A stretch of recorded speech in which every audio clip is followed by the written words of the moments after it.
Hello student, today we will discuss about chapter number 2 biological classification and topic kingdom protista. As you know that beta, in kingdom protista we study about the unicellular structure of organism. Actually in kingdom protista the animal or organism mostly unicellular or colonial or unicellular sporophytes or eukaryotes organism are occurs in this kingdom. Stage of life cycle occur in a number of groups.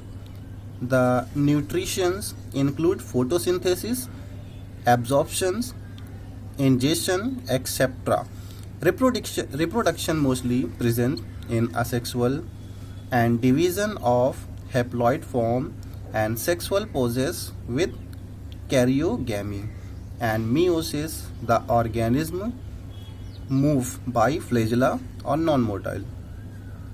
Next is Christophytes.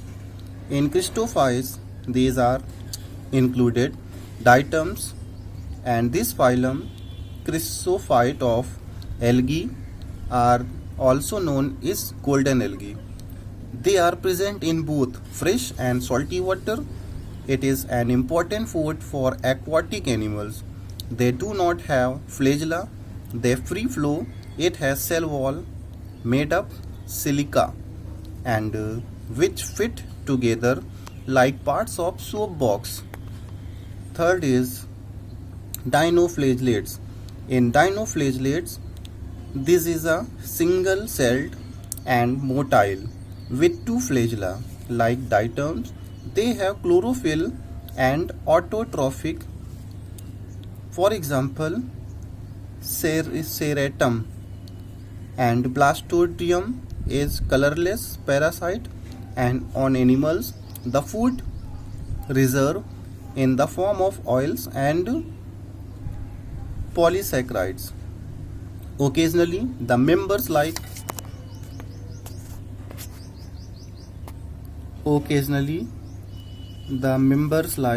Gynolax accumulate the large number of some parts of sea coloring the water red and are responsible for red tide, and some species of flagellates are poisonous to vertebrates. Large number of fish in that region of ocean may killed.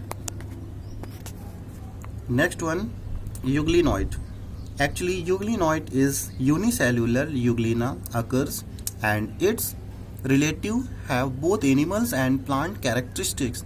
It is advanced than blue-green algae from evolutionary point of view.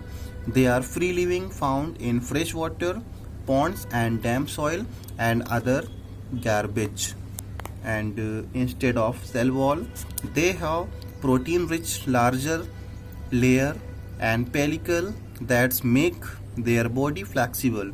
Though they are photosynthetic in the presence of sunlight, when deprived of sunlight they behave like heterophytes by the predating on other smaller organisms. Next one, slime molds. Actually slime molds are the saprophyte protista, and the body move along decaying twigs and leaves engulf an organic material.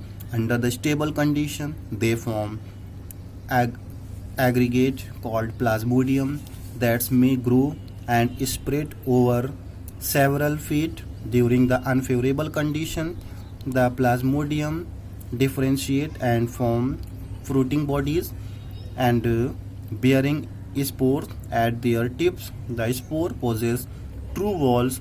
They are extremely resistant and survive for many years. So student, in next class we will discuss about the new topic. So thank you students.